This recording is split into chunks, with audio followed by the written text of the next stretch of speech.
I had met Sriram, who's the founder of EigenLayer, back in 2022, and I watched one of his talks. It was a really EigenLayer talk. I actually was really attached to like him as a person. I thought he was like an exciting and cool person. So we ended up going and having coffee, hanging out. A year and a half later, I was now back on the market, like looking for my next opportunity. And I DM'd Sriram, and that's kind of how I joined EigenLayer. Somebody who's joining as the first DevRel, what are the things they should focus on? We take for granted sometimes that there are engineers that have been here for years building out this product and that put their heart, sweat, and tears into it, the founders as well. So when they see us like out there, traveling and stuff, it kind of feels wrong, like in a sense of like, if you haven't built a good relationship, I would say, with them. So I think like the idea is like build a good relationship with the engineering team, make sure that they understand, you're out there trying to actually bring value to the company, make them successful, and show a lot of like appreciation and respect for them. I think you have to realize that this is such a long-term play that these long-term relationships are kind of what matters. And you're never going to be able to show up and meet someone and that developer is going to automatically say, oh, I'm going to start building on your protocol today. Like it'll happen once in a while, right? But for the most part, it's more about building relationships, meeting people where they are and kind of getting to know them, helping them, being useful. And then hopefully along, down the road, you're able to have that relationship with them. And when the opportunity is right for both of you, you can kind of maybe offer them an opportunity. This is a conversation with Nader, who has been building web and mobile applications for over 12 years, focusing on everything from cloud, web, AI, blockchain, and cross-platform mobile application development. In this episode, he discusses his transition from AWS to the crypto space, focusing on his role in developer relations. Nader also explores Web3 hackathons, marketing collaborations, and offers practical advice for new DevRel professionals in the Web3 space. I am Diksha Dutta. You are listening to Web3 Quest, and I really hope you enjoy this conversation with the OG Nader.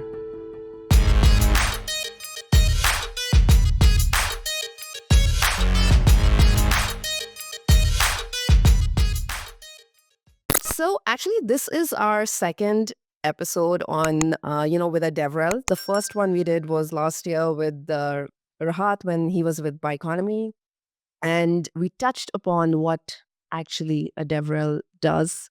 And I think in this one, we really hope to go deeper into this because I've been reading and following your stuff for quite some time now, and I have a lot of questions. But before that, I really want to know a bit about you. Your profile says that you worked in AWS before getting into the crypto space, and you also have a lot of substantial experience um, in the Web2 space. So tell us, how did you actually even know that Bitcoin exists, and what was the trigger that made you step into this very crazy space? I kind of like have been experimenting in crypto as almost like an investor speculator since around maybe 2015, 2016, and really didn't look too much beyond that for a number of years.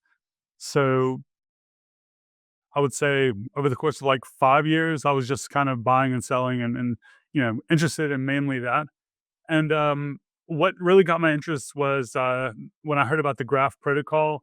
I started just getting interested because I had read somewhere that they use GraphQL, and it was really my first time hearing that any of these cryptocurrencies actually were used for anything beyond just speculation. I didn't kind of like realize that a lot of these networks were actually there to build applications. So I had already been super interested in GraphQL for a long time.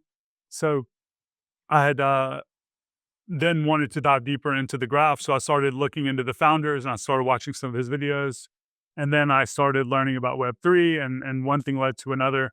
And what ended up happening at that point was I kind of just got sucked into that whole, like people joke about it, the rabbit hole or whatever, but it kind of was that way for me, and got really excited about the space and decided that I kind of wanted to work here in this space, and ended up getting a job at the Graph actually within maybe a couple of weeks interviewing, and then one thing led to another, and I ended up taking a job there and quitting my job, and I've been here ever since. So which year was this? This was 2021. And would you say that it was easy to like land up a job in Web3 DevRel straight from Web2? Or was it like, did you do some own projects and you were always working on the sidelines to before actually landing up to your first full-time job? Actually, it was my first job was with the graph. I actually had no experience.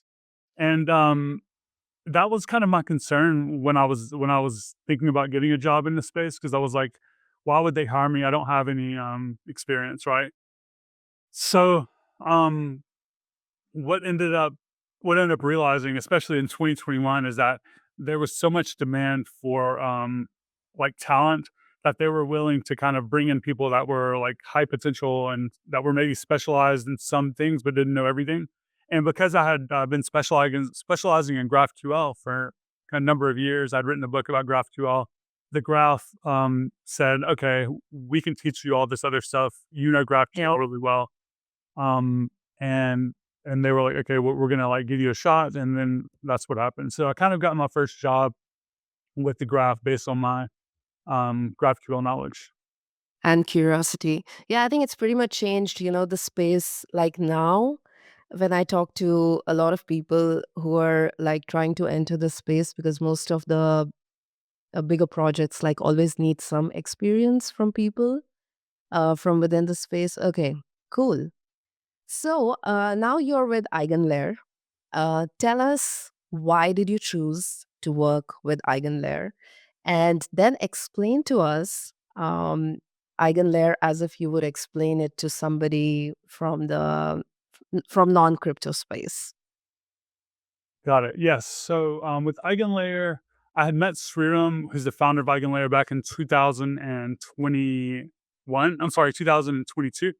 And we like I watched one of his talks at a university at a blockchain conference. After kind of watching his talk, it was a really early Eigenlayer talk. I got really excited about what well, I would say I didn't really get excited at that point. I actually was really attached to like him as a person. I thought he was like an exciting and cool person. So I went up to talk to him after the talk, and we just chatted for a few minutes. And I was with my friend David Phelps, and David Phelps often, like I would say, is ahead of the curve, and he had been telling me about EigenLayer. So me and David and Sriram decided to go get coffee. So we ended up going and having coffee, hanging out. And then I was about to go get dinner, and I was like, "Hey, do you want to come get dinner with me?" So I invited Sriram to come eat dinner with me, and we ended up going to um, a dinner with the team that I was working with at Celestia at the time, which was really cool. So we went to Celestia dinner, and we hung out, and then we kind of like I would say we kind of stayed in touch. We only talked a couple of times, honestly, since then. But I had told him, like, if you ever needed DevRel support or anything like that, if you want to talk about DevRel, you could hit me up. So what ended up happening was about a year and a half later, I was now back on the market, like looking for my next opportunity, and I was exploring all the different things that were out there. And I DM'd Sriram, and I was checking to see if he had a role open at EigenLayer, because I was at that point really, really excited about it, because it had a lot of overlap, I think, with a lot of the things that I had been doing with cloud and Web3 as well. And he was like, well, it took him a while to finally respond, but when he finally responded, we ended up chatting, and there was an opportunity, and that's kind of how I joined EigenLayer.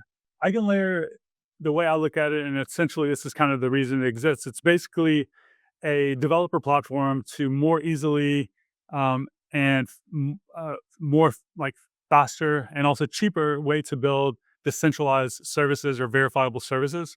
So that's kind of the TLDR. It's a developer platform for building protocols, building services. But to kind of achieve that, there's a lot of other moving parts. So you have like this idea of like restaking, you have all of these different network participants. But the reason all that exists is to kind of make it easy for developers to build applications or decentralized protocols. Got it. And what is the relevance of EigenLayer in today's scenario in 2024? How do you feel it's really needed in the blockchain ecosystem?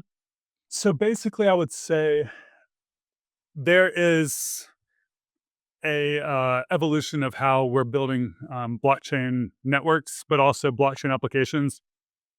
We're seeing that we have a lot more of diversity of what people want to build, and there's a lot more like functionality that people are wanting to add to kind of really try to build applications that can be on par with what we're seeing, what we're kind of used to in the Web2 space. So in order to kind of build those applications, you have essentially to get outside of the VM or the blockchain virtual machine because of the limitations of pretty much all of the blockchain virtual machines. So you have the EVM, you have SBM, you have Move, and all these others. Now they're really great, but there's only so much that you can do within the VM because you can't do things like I want to make an arbitrary HTTP request. I want to do a massive amount of compute. I want to do some AI inference. There's all these different things that developers want to do. And because you can't do those, you need more of these like verifiable off-chain services. So the value propositions of EigenLayer is that it just makes it so much easier to build all these verifiable off-chain services, and therefore developers that need this additional functionality can kind of reach out and use EigenLayer to do that, or they can reach out and use existing ADSs that already exist on EigenLayer. Got it. Got it. We are going to dig deeper into EigenLayer at the, end segment of this podcast. But what I want to spend more time is talking about how you work with developers. Because I think this is like the number one challenge of every project, protocol, chain in Web3 right now. And I wouldn't say that we are really succeeding at it. It's we are struggling like quite a bit also because of the scale. The whole pool of developers is very small. So I want to start actually with a line I read in your blog, and then I'm going to ask you why do you say that, and you can explain it a bit more. To understand developer communities, you must understand network effects. Why do you say that? It's interesting of a call out because the way that I kind of really, really distill and boil all this stuff down is like you have software and you have software companies, and in our case, you have blockchains and blockchain companies, and their end goal is to basically have a lot of activity. They want to have a lot of liquidity. They want a lot of developers. They want people building on there. But it's kind of a chicken and egg problem because developers want to go to the place that there are already a lot of liquidity, a lot of developers, and a lot of action. But to get that, you start off with nothing. Like these blockchains, they launch and they don't have any users or developers. So kind of how do you make that happen? And ultimately, what happens is like you end up gaining traction, or a network gains traction, and the more people that are using that network and that protocol, the more valuable it becomes because that's where all the action is. So you kind of see that happening right now with Solana. You see that happening a little bit with Base. You've seen that happen in the past with Ethereum. It's kind of like once you get that traction and that excitement and that movement, then it attracts more people. So that's kind of the general idea. When you have that network effect, it just kind of starts working in your favor, and it's very like synergistic, I would say. How many times have you practically seen that working out in most of the positions that you have been in? Can you give like some example where you did things right to build a good network effect as a DevRel? I would say that it's not that common because of the fact that there are so many networks at this moment competing with each other, right? So it's kind of a thing that is not as easy as it sounds, and therefore you see crazy things happening, like people and companies, launching $100 million, or even in the past there was like a time when someone I think did like $1 billion developer ecosystem fund. They just like throw money at the problem or they whatever because it is such a hard problem to solve, and there are very few that have actually achieved that. So the way I look at it for sure is that it is a marathon. It takes a lot of time, and you have to have a high quality product as well. So like you can't just expect people to use your thing. You also have to have a thing that is worth using, right? So that's kind of my general thoughts there. Yeah, I think you said two very interesting things in that blog. One was like, be very transparent, even if your product has trade offs, and help developers, even if they are not using your product. And I think the third thing you said was like, meet them where they are. Can you explain the third one? Actually, I had like, yeah, I had a doubt in that. The other two are quite clear. Yeah, I mean, I think there's a little bit of overlap with meet them where they are and also like helping and being useful regardless of where you are. Because I think when you really look at this, it's such a long-term play. Like you see the fact that Solana has been around already for quite a few years. They still don't have things like slashing implemented. They haven't really improved their TPS all that much, right? But they've been building for years. So like I think you have to realize that this is such a long-term play that these long-term relationships are kind of what matters. And you're never gonna be able to show up and meet someone and that developer is going to automatically say, oh, I'm going to start building on your protocol today. Like it'll happen once in a while, right? But for the most part, it's more about building relationships, meeting people where they are and kind of getting to know them, helping them, being useful. And then hopefully along, down the road, you're able to have that relationship with them. And when the opportunity is right for both of you, you can kind of maybe offer them an opportunity. Say, oh, we're doing this hackathon. We'd love for you to build because like I know you already and you trust me and I trust you. Or maybe we have this new ecosystem fund, or maybe this new company that's launching is hiring and I can connect you and bring you in. So I think that's kind of the general idea is not like short-term thinking, but kind of long-term thinking. Wow, yeah, I mean, that sounds very noble actually, and the right way to generally look at your your career also over like a span of a decade and not just 2 years. Um, so what does your typical day look like? Like, I know like Rahat told us this that every company will not have the same tasks for a DevRel. Like it will be quite different in each project. But particularly for you, like what all falls under your umbrella? And then I'm going to ask you, how do you quantify that? Because if you're building like long-term relationships, how is it, quantifiable in your overall value to the growth of EigenLayer ecosystem? So I definitely always have a lot of meetings. So I tended to have maybe 3 to 10 developer meetings per week. You know, those are one-on-one meetings with developers that are either interested in building, in this case on EigenLayer, or existing teams already building, or maybe things like that. And then maybe once a week, I'll also have a random meeting with someone that uh, or, or two that's not really related to work. They're just reached out, and I feel like I think it's kind of worth the time to sit down with them and just talk to them and maybe offer them whatever advice or questions they want to talk about. So I have meetings. It depends. Like if there's a conference coming up, I usually am preparing for that conference or attending that conference. So when I'm at a conference, which I go to maybe like 6 conferences a year, then takes up like 2 weeks of my time because I typically spend like a week over the course of a few weeks of that time preparing for the conference, putting together talks, organizing my schedule, stuff like that, and then I'm also flying there, being on the ground the week, coming back, and then recouping from all that travel. So there's the travel component, there's the meetings.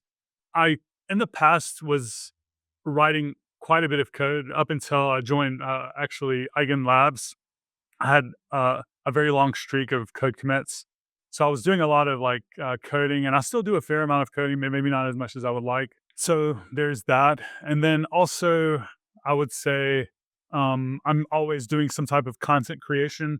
And right now, for instance, I'm like recording a video this week. So I have to get the script ready and then do all that. And then finally, lately, I've been coordinating content creation with third-party consultants and content creators. So one of the strategies that we've taken within our team that we're gonna experiment a lot more with is like we've come to the conclusion that it's much better to like we can't hire 100 people on our team to do DevRel, but because we want one person that's awesome at TikTok videos, we want one person that's awesome at blogging, one person that's awesome at this. But before you know it, you end up with like so many different people. But instead, what we've decided to do is like have a very lean team starting off, and then kind of meet these contractor type of people, freelancers, content creators, and then have them create content. And also, it's cool because like there's a few reasons why this works. It's so one, it's like less expensive than hiring all these people full time. Number two, it gives you more of a diversity of different content. Number three, it's much lower stakes. For instance, if I hire someone to do a video and the video sucks really bad, we don't really have like a commitment to do more stuff with them. If we hire Mhm. them, then that's a big problem, right? Because we brought in a new employee, we have to like either help them get to where they want to be, and or we have to let them go, and it kind of that whole situation is not fun. So there's that. So that's kind of I would say right now some of my main focuses is meetings, event stuff, content creation, coordinating, content creation with creators, and also we have a lot. I'm a manager, so I have a decent amount of like not paperwork, but just I'm dealing with like documents and spreadsheets and all this stuff. Do you Yep. enjoy that? Mm, I mean, it's not as bad as I would have thought. Honestly, I kind of sometimes I do. Okay. So it's okay. Yeah, I think it's a lot of content creation. It's a lot of like chatting with developers, new projects. Generally, you're the face of like the, a developer community. So how difficult does it become to actually, quantify progress when you're building relationships for the long term, when you're meeting a lot of people. Because I know you also had like a point on OKR. Sorry, I'm just quoting all your tweets and all your blogs here. But you also had like a point on OKRs and metrics, and you said that's at some point it's very important that we track this also. So how do you do that? Yeah. So this is something that we tried to do at Amazon Web Services when I was there, and we had some luck with it in the sense of we had iterated on a set of I would say you can call them like inputs, which are essentially action and things that the team is doing. And then for us at AWS, we had pretty sophisticated tracking for how many developers were actually like building and using our SDKs and services. But I would say in the Web3, we don't have that as much. So, I spent 3.5 years at AWS improving and fine tuning what that whole process looked like. And then I kind of moved into Web3. And every company I've worked at here is like completely doesn't have any of that. And they don't really, it's not that they don't care. It is hard to track, but it's also Yeah. much more laid back and it's more vibes feeling. And therefore you have less data to kind of make data driven decisions. So you're out there just doing stuff kind of based on your intuition. But I don't think that's ideal. And I think that even though it feels better as an employee and like it's less stressful because you don't have to worry about really having to answer to any actual you know, I would say metrics that you're trying to achieve because you don't really have to achieve anything because there's no expectations. I do think that figuring that out is kind of important, and I've like felt that way more so in the last few months, mainly because we had an organizational change at Eigen Labs. So EigenLayer split into Eigen Labs and Eigen Foundation. It's always been Eigen Labs that built EigenLayer, but the Eigen Foundation was recently created, and a lot of the people from Eigen Labs left to go to Eigen Foundation. And during that time, Eigen Labs acquired a company called Rio, and the team at Rio is very, very good at operations. And our COO, who was the former CEO of Rio, has like very good um, experience and intuition also in terms of like putting together like high performing, organized what he calls machines. And it's essentially kind of like a document that just outlines like what is our team going to do, and then like Mm. what is the result that we want to have based on those things. So I was kind of skeptical at first because I haven't been doing any OKRs or anything like that, metrics in a long time. But after kind of digging in for a few weeks, I realized like, oh, this is actually really nice because we can now kind of have a true understanding of like what's working, what isn't working. So he came in, we worked together, like put together, a document over the course of about a month, and now we're able to kind of like see what's working, what isn't working. So um, I think it's going to look different for everyone. I'm thinking about putting together maybe like a blog post or something explaining what our Right. machine looks like for other people to kind of have. But essentially, it's two pieces. It's the document that explains like what the DevRel organization is doing, and then there's a spreadsheet that tracks the results of those things. So some of the results that we're tracking are how many people are following the Build an Eigen account, how many tweets have like I sent out or the Build an Eigen account has sent out. Um, how many content pieces, which we kind of have a definition of, like have the DevRel team uh, responsible for creating.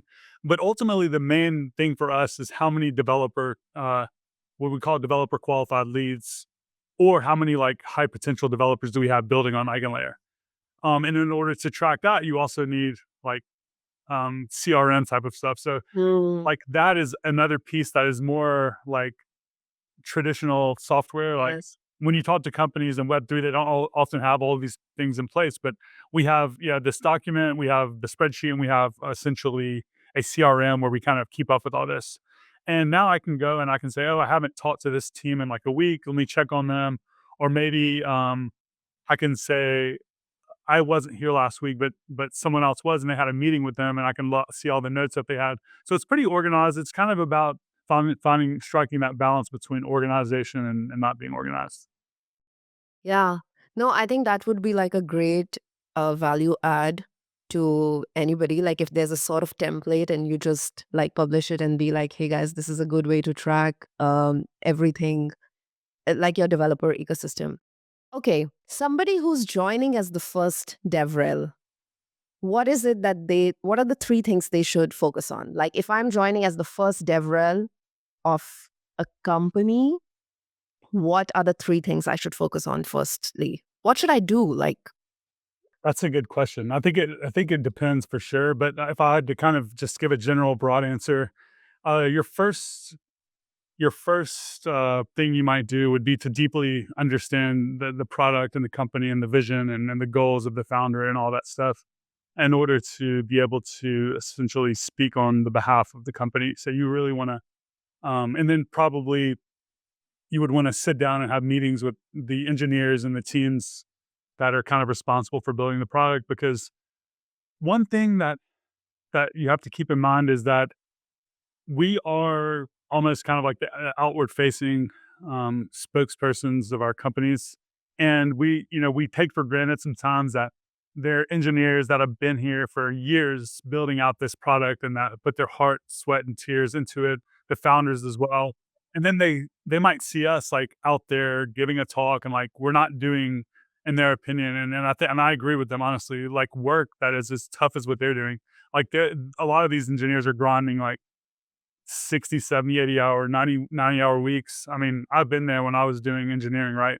So when they see us like out there, traveling and stuff, it kind of feels wrong, like in a sense of like, um, if you haven't built a good relationship, I would say with them. So I think like the idea is like build a good relationship with the engineering team, make sure that they understand, you're out there trying to actually bring value to the company, make them successful, and show a lot of like appreciation and respect for them. So like that's the one of the things I would do, would just try to sit down, have mm, meetings with as many people as I can within the company and get to know those people. And also it helps to understand their thoughts about the company as well.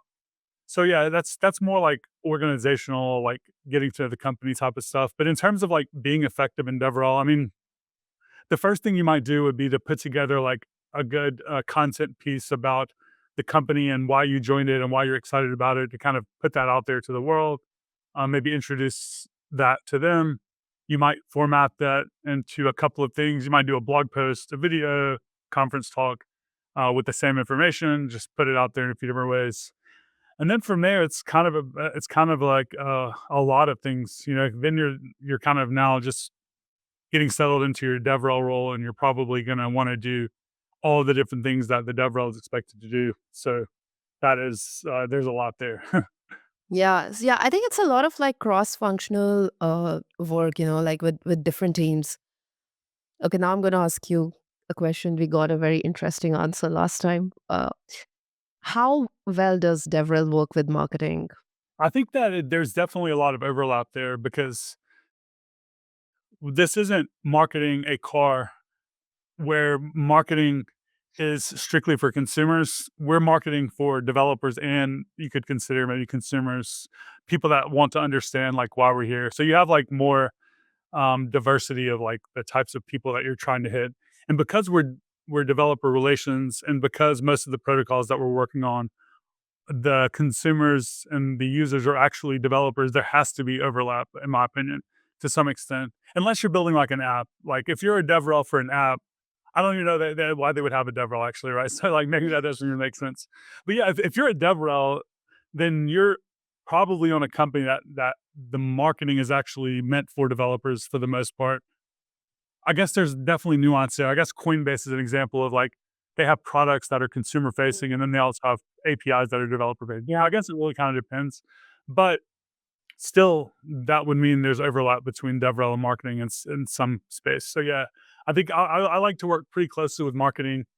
We if some big shipment like is happening, if shipping is happening, like a company has built a product and they're going to mainnet, then marketing is going to be marketing the general marketing, and the developers are going to be hearing the developer marketing coming from the developer relations team in some form or fashion. So yeah, I think that there's always going to be some overlap there. Hmm. But do you think that the marketing uh, teams are reaching out where actually developers are hanging out in their I think marketing it depends. strategies? Again, and I think it also depends. Yeah, For the most part, well, yeah, it really depends on the team for sure. yeah. There are definitely some really great people out there that are tied into those developer communities that are marketing, right? Um, so Yeah, I mean, I'm into marketing, so I'm like I'm on the other side, so I'm always very curious to know, like, because also like our audience is developers, and I'm always asking myself, like, after every 3 months, like, are we hanging out at the places like where actually we will find devs, and then the most surprising place gives us like applications from developers. So it's like we are still like really learning, because I think it's like the most difficult segment to actually do marketing for. Like it's the most difficult target group, like in my view, till now that I have worked in marketing. So and yeah, we are like, I work for a platform, so we don't have a DevRel yet, so that's why I was also very interested in those questions. I think you've done a lot of hackathons at EigenLayer. It has been, you had very big prizes also. It was around 300,000 or something. I saw also on your Twitter. So, what's like the motive of doing these hackathons in the first place? Like, I mean, of course, we do it to onboard more developers to the ecosystem. Are you doing these hackathons for more longer term projects that actually go to mainnet? Or is it to onboard more Web2 devs into the Web3 ecosystem? But what is your overall strategy for doing these big hackathons? yeah, that's a good question. Because I think that some people just go out there and do a bunch of hackathons, and they think that maybe that's just the way you do things because everyone else is doing it. And I think that once you've done that a couple of times, you kind of start realizing that it's not so simple just to go out there and do hackathons and expect that to be return some positive results. I think like there's a lot of stuff that I've learned about hackathons. Number one is that I'm super bullish on remote hackathons for a couple of reasons. Number one, everyone in the world can attend without having to like have money and passports and all that stuff. Number two, they're a lot cheaper for the team that's putting them on, and therefore the resources can go either into better bounties, or they can just go elsewhere. Number three, they last a lot longer because if you do an in-person hackathon, you have to rent a Mm. building and you have to like have food and all this stuff, and it costs a lot of money. So you see these hackathons are so short because of that. Because if they extend it for one day, their costs go up 33% from 2 days, right? Or 50%, whatever you want to, whatever that number is. So people are like, why is the hackathon so short? Well, these hackathon companies like have to make money or they have to break even, right? So therefore they're just so scrunched for time. But with a remote hackathon, you can have that for 30 days because it's not costing you any money to make it longer. And what ends up happening is like teams have much more time to build and be successful. So I guess what I'm trying to say is I'm more bullish on remote hackathons for the most part, but I do think that in-person hackathons like have their place, but they should be used kind of like been done a little bit more sparingly. And the remote hackathon is meant to reach a broader audience. The in-person hackathon is meant to kind of meet people and build relationships and see people in person that you've maybe met virtually, and you want to actually meet and strengthen that relationship for the first time, or you're obviously going to also meet some new people in person. But I think like if my strategy is just do a couple of in-person hackathons a year max, optimize for remote hackathons, and try to optimize the whole hackathon for people who are there long term. And the way that you do that is you literally just say, we don't want people that are just going to be hacking and then leaving. Like, that's not what this hackathon is for. And that's fine if that's what you do, but that's not kind of what we're looking for. I don't want like a bounty hunter that's going to come and build something and then leave the project the next day. Even though that still happens all the time, but at least we can try to like, optimize for less of those. So what ends up happening is like you're spending less money on these bounty hunters, and therefore you have more money to give to the people that are going to actually stick around and build a company. So um, less in-person hackathons, more remote hackathons, optimizing for long-term builders in various ways. So you can do that. You can do additional things to kind of optimize for that beyond just saying that's what you want. You can also structure your prizes that way. So you can, if you're in charge of the hackathon, you can say, okay, you can earn 5,000 for first, second, or third place, whatever. But you can also be eligible for another 25,000 over the course of the next 12 months Okay. if you show some milestones and you actually reach those milestones. And then we can help you get funding as well during that time. So you kind of turn this into like an accelerator almost. That's kind of my approach. We haven't done that much of that yet because that's kind of a lot of like coordination Yeah. and work, but we are doing that. That's kind of our approach. No, that's great. I think I had like similar experiences, like with organizing hackathons, and I also sort of like changed the model and started calling it like a venture thought or something, and then doing tracking. Does it help to have a bigger prize pool for a hackathon if people are actually building for the long term? I think it doesn't hurt for sure. I Yeah. mean, with the larger prize pools, you definitely are going to be attracting, more people and more excitement and more interests. But I think you have to make sure you're not just also attracting the wrong types of people sometimes. And who are we to say like who's the right or the wrong term right kinds of people, right? So I'm not saying like we should not allow certain people in. It's more like essentially the way that you are explaining the types of teams that you want and how you're gonna even give the prizes. You might just again just straight up say we're looking for long term ecosystem projects that will be around a year from now. Those are the types of teams we want. Those are the teams we're going to optimize prizes for. If that's not you, you're like just this might not be the best hackathon for you. Hmm. Hmm. What is a satisfactory result for you from a hackathon that you have organized? I think that if we end up getting a handful of teams that are in it for the long run out of that, or even just one or two, it's probably success. I know that's not a high like number, right? Like I've seen that some of these ETH global events, like oh, we're shooting for 100, but like, what's the point of having 100 if like all 100 are going to be gone the next day? I think I would rather have like one that's going to be the next, they're going to raise $100 million valuation 6 months from now. Like those are the types of teams I would be happy if we had like just one of those, right? But I think if we have like two or three high potential teams come out of the hackathon, it's very successful. Yeah. I mean, it's so interesting because I think you're the fourth person I've asked this question, and I've always gotten this answer.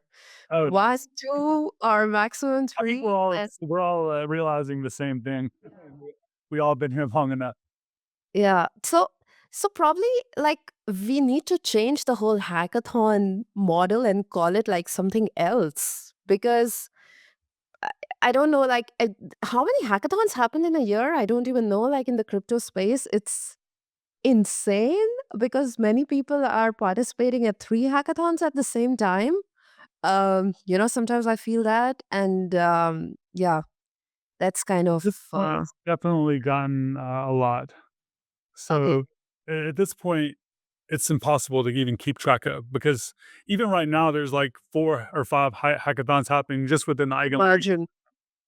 And then this isn't counting like the hundreds of other protocols that are out there. But there's more hackathons now than ever. I think the reason is that we are still in the midst of the previous bull run money. Like so many teams raised money in 2021, 2022 early.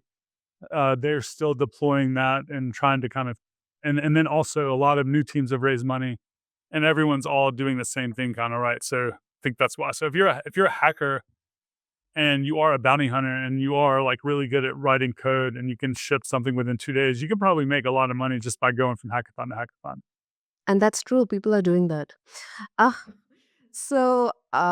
okay, wanna ask you, now that we are talking of hackathons and builders, if a developer is listening to this and wants to participate in the next EigenLayer hackathon or just build on EigenLayer irrespective of the hackathon, what are the top four ideas you would give for apps? That's a good question. There's quite a few things that we've been laying out. So there are a few different ways that you can build an EigenLayer. You can build an app on a rollup. You can build a protocol as an AVS, or you can build an app leveraging an AVS that is already there. So there's kind of like three categories. I think right now there's a ton of potential for what I would call like boring use cases that haven't really been built extremely well yet as an AVS. Um, 1 second, can you explain AVS also for somebody who Sure. doesn't know? Yeah. Yeah, ABS is an acronym for actively validated services. And really what that is, it's basically any decentralized network, decentralized protocol, or decentralized service that's built on EigenLayer. And these can be built without EigenLayer. So oracles like Chainlink are an example of what could be built as an ABS. It just takes more money, time, effort, and stuff kind of to build it as standalone. That's why people are building on EigenLayer because it's just a lot easier. But there's tons of categories of what you can build. So you have things like oracles, yeah, like I mentioned, but you also have coprocessors which do off-chain compute. You have ZK coprocessors, which are kind of the same thing, but that use zero knowledge proofs. You have roll-up services, all types of roll-up services like fast finale layers, decentralized sequencer networks. You have file storage. You have just general storage networks that do different stuff. Um, there's I think we have like 25 or 30 categories of things that we've laid out. Let me go ahead and pull up the diagram to kind of go over some more of this stuff. Oh, yeah, there's a list. We can put it in the show notes. Yeah, there's like trusted execution environments. There's proof, so proof of location, proof of identity, and all types of things that you could kind of call as a proof. But to me, like I said, like the more boring, interesting use cases, the more boring use cases are more interesting to me right now, just because they haven't really been done yet. So one example is like right now, if you build a Web3 application, you're probably using file storage of some sort, IPFS or Arweave. So there isn't really a file storage network on EigenLayer quite yet. So that would be a really good example. A permanent file storage network or a temporary file storage network as an ABS would make a ton of sense because there already exists product market fit. this isn't something that someone is not sure if people want to use it or not. People definitely want to use that. Yeah, they So do. that Yeah. that's one example. I really think it's cool the experimentation that's happening along the lines of like pre-confirmations and fast finality. So what you are now seeing is more interest in this idea of like a base rollup, and a base rollup essentially uses Ethereum validators as a sequencer. But the problem with doing that is that the finality is very slow, like 15 seconds or something like that. So what these um, networks do, specifically the pre-confirmations, well, actually, pre-confs and fast finality is very similar. You can actually have the finality of around 100 milliseconds. So you can have the roll up that is settling to Ethereum, but with very low latency. And I think that's one of the things that is a very common pattern with AVS architectures, is that you can build things with low latency because everything that you're building is Mhm. optimistic. You are building everything optimistically with the threat of slashing. So if you do something wrong, like you will get slashed. But at the same time, um, I would say the restrictions that you typically would have are not there with this architecture in general. So therefore, you can have like very fast applications. Yeah. I think if you send it to me on Telegram, I'll just add it in the show notes. Okay, and then I'm gonna ask you, like you said, there are already three projects that you think were sort of like high potential. Can you give like, okay, you can't pick a favorite, but can you just tell us like which are the most exciting apps like right now on EigenLayer? So EigenDA is our AVS, but I think that it just opens the door to so much that it's probably mm, uh, my favorite ABS is EigenDA, and it's basically a data availability network that is a lot more performant, a lot higher throughput, and just overall the design of it reduces a lot of the restrictions that you would have in a traditional data availability layer. So there's different ways to build a data availability layer, and we can only go by like what existed in the past. So what exists before, I used to work at Celestia, that's one approach, and then there's also Ethereum blobs, basically. The trade-offs with those two are that Ethereum has very variable costs, and with that in mind, even at the current projection, it will continue to be more and more expensive over time. And in order to kind of improve the current state of Ethereum, it's a very long process, right? They do have plans to kind of make that maybe better over the long term, but you have to go through this whole process of creating a new version of Ethereum, and then releasing a new fork or whatever you call that. And then there's Celestia, which is a place I worked for about 6 months. And Celestia is really great. They've really innovated in the space of data availability, but the constraints of a blockchain exist in their architecture. They have consensus. They have to have a peer-to-peer network. They also have to have ordering. All these different things that are extremely powerful features of a blockchain are also make it a little bit more constrained, because you have to actually have this in place in order for your network to function. And the thing about EigenDA is that it's literally not even a blockchain. It's just a service that removes the need for consensus and peer to peer, and also for ordering. So it's strictly, we can focus on high throughput. So we are orders of magnitude faster than any other network. And why is that interesting? It's, well, you can build a bunch of types of applications that you just can't build anywhere else. So Mega ETH is a good example of a roll up that is building an EigenLayer, and their whole go to market, and it's very true, is with Mega ETH you can build things that you just can't build elsewhere. So these are like real time applications, and applications that need that very high throughput and that low latency. So only possible on Mega ETH, kind of like also is saying only possible in EigenDA. So EigenDA is one that's really interesting to me. Puffer Network just released something called Unify, and it's a combination of a base rollup with pre-confirmations. Because I told you already, I really am not interested in that pre-comp space. That's kind of interesting to me. And then I would say a lot of the co-processor stuff is really, really cool to me because you can do just so much computation within within a blockchain application using these co-processors in different ways. So if you wanted to go and retrieve, I don't know, like some very complex query off chain and compile it and do the computation and bring the result of that, you couldn't really do that on chain before. I mean, you could do that, but you would need one of these networks to exist, right? But with Lagrange, with Brevis, with some of these different ZK coprocessors and coprocessors, you can do all of that, bring it back on chain. You can just build stuff that you couldn't have built before. In terms of ecosystem support, what can a builder expect after shipping, basically, let's say, even if they come on mainnet, like what can they expect from the ecosystem in terms of support? Yeah, that's something that we're continuing to work on and improve. And I think it's one of the main value propositions that we are trying to really underscore and bring to the table for teams building. I would call it like almost a suite of services that we're trying to offer.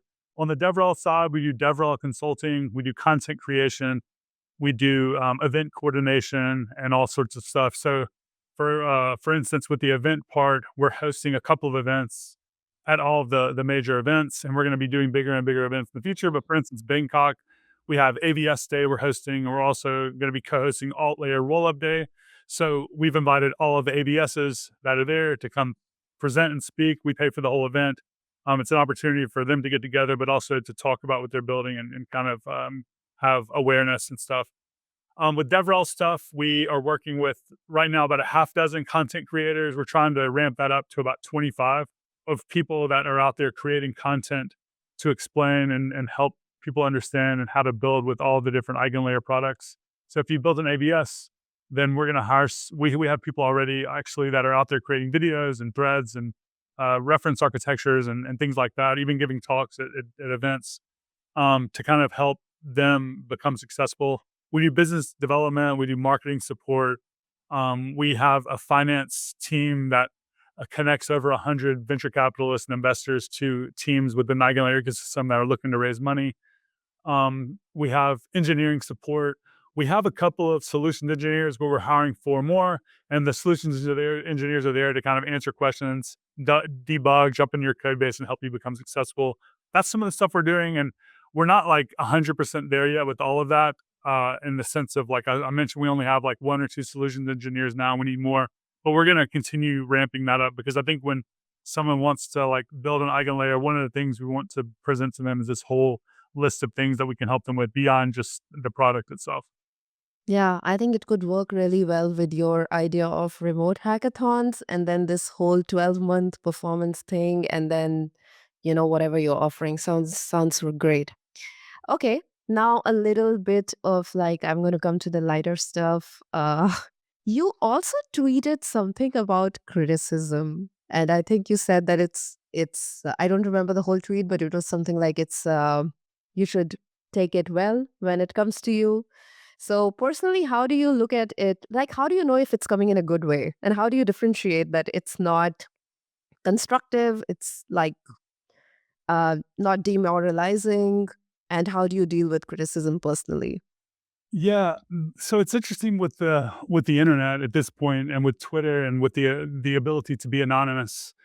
Basically, it's completely fair game out there to do and say and criticize and do anything that you want, regardless if it's true or valid or not. So ultimately, what's going to happen is the more well known you become and well known your company becomes, you're going to attract more of that because there's zero risk in me creating a new Twitter account and then going and saying, "Hey, you suck. You're a scammer. Your application or your product sucks." Like it's whatever. Like you can say anything, right? And it only takes a couple of seconds to do that. On the other hand, the company you're working for could have been the result of you building your career for 15 years. The founder, going through a lot of turmoil, like finally becoming to the point where they've come up with a good idea and they become successful. Your paths meet, they hire you. You've done all this work, like you've put in, sweat and tears only for someone to come along that created an account anonymously 5 seconds ago to criticize you. So you can't take those people seriously. And I think what I was trying to say is that you're going to see more and more of that. And because it's just the nature of technology, it's just simple to spin up anonymous identities. And I don't think they're going to solve that anytime soon. That you have to realize that the only thing that really matters is focus on the vision of what you're doing, building the thing that you're building, trying to be as honest and honest with yourself, but also with the people that you're talking to. Because, like, when I say honest with yourself, if you become involved in a company and you realize, oh, this isn't what I want to do anymore, but your role as a developer relations person is to shill it, it's really tough to do that, right?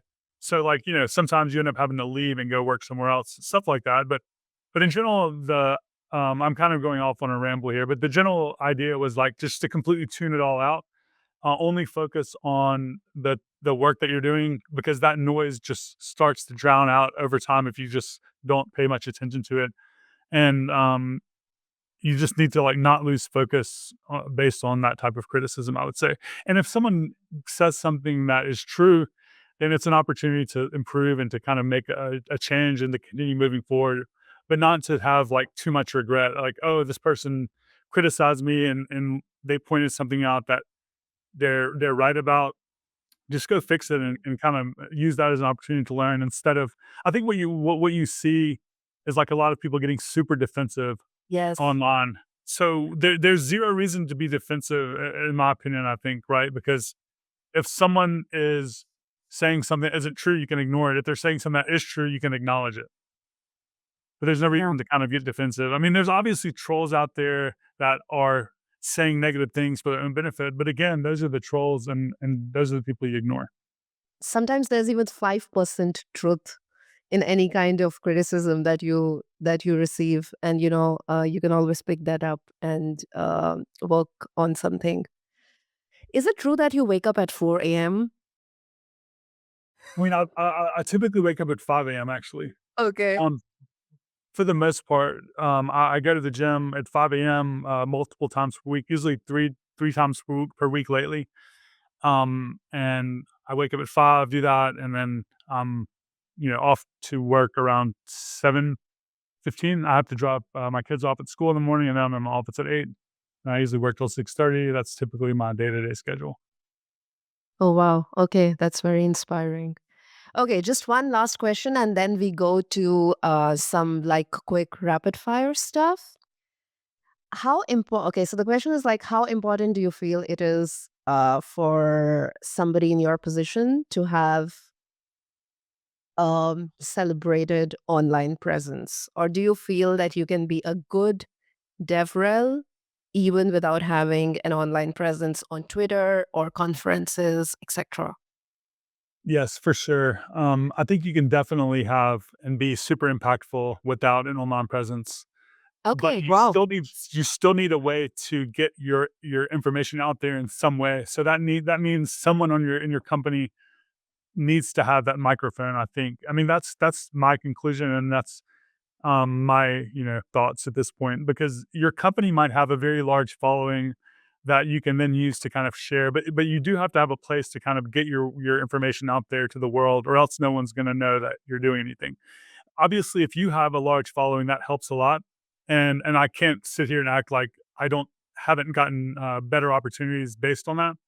But when you're just starting off, you're not gonna have that. So, it is a goal to kind of try to get some online presence, but it's not something that is a deal breaker for hiring someone. I mean, we just one of the I mean, actually, all the people on my team don't really have, like, a social media presence, and they're amazing, and they're doing all types of, incredible work, that isn't really public facing, but it's very crucial for our team.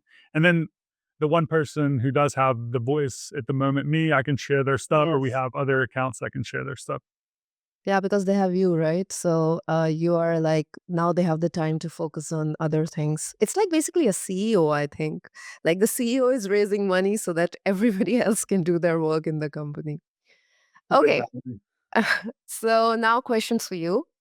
Um, if you were not in tech, what is it that you would be doing like in a parallel universe? Like something you enjoy as much as you enjoy tech, or There isn't a lot of things that I've been able to do that would actually make me have enough of a living to get by. Honestly, I've tried a bunch of things that I don't know, but if it didn't have to do with money, if I could just do whatever I wanted, um, I don't know. I would probably be doing something along the lines of anything that like is fulfilling. So that could be some type of helping people, charity type of work would be cool. Um, I don't really know, but I've tried a lot of things. If I had to choose a career that would be, alternate, but I still need to make money and kind of get paid, it would probably be, working in the clothing business because my dad and my family has been in the clothing business for a long time, and it's something that I did with them, and I kind of know that business pretty well. okay, that's an interesting answer. And are you reading a book right now, or do you read books Yes, I'm often? reading, I'm reading a couple of books. I'll go ahead and pull up. The one that I'm reading right now is super boring, but it's kind of like along the lines of what I was talking about with having goals and metrics and OKRs and stuff. It's a book called Traction, and it's talking about this thing called the EOS, which is, let me see what the acronym is. Something operating system. It's the entrepreneur operating system. It's essentially, I think, like how our COO has structured our company. I just saw them mention EOS in this book somewhere in a chat, and I didn't even say anything. I just was like, okay, let me go buy this book, and I've been reading it or listening to it actually with Audible, and it's pretty cool. It kind of just gives me a better understanding of like how they've thought about deciding on how to structure our OKRs and metrics and stuff. Okay, no fiction. So you usually read like nonfiction. No, I read a lot. I read a lot of science fiction. I'm actually at the very beginning of the third book of the Three Body Problem. I've Oh, I love gotten that. maybe just a couple of chapters in, but I finished the first two books, which are my favorite science fiction books. Oh, I saw the Netflix show. I did not read the book, but yeah, the show Book is was very great. good. Yeah. Okay, so very cliche question is that if you had to think of an advice which was maybe from a friend, I don't know, your parents, somebody you love, that you sort of think, really stayed with you, um, what would that advice be? That's a good question. I mean, I think one thing that I've always tried to, and I've tried to remind myself of it as well, but tried to like teach my kids is that you should take pride and ownership in pretty much anything that you do, even if it's picking up the trash or taking the trash out or cleaning the toilet. You should treat it the same as if you were like the president of the United States. Like take pride in doing what you're doing and do it right, and don't cut corners. And for someone like me who's ADD, who's always trying to do things quickly, it's something that is a constant reminder. But it's also something that I think has served me well. I think in certain situations for sure, and I think that's something that I would say would be the one thing I would say maybe. Yeah, that's sweet. If you had 4 more hours in this day, what would you spend it doing? Don't say work. Oh yeah, I definitely would spend more time with my family. Yeah. I definitely Yeah, thank would you. do that. There's no doubt about that. Yeah. What is your advice to younger Nader? Like, I don't know how old are you actually? Maybe 10 years younger Nader. What is your advice to him?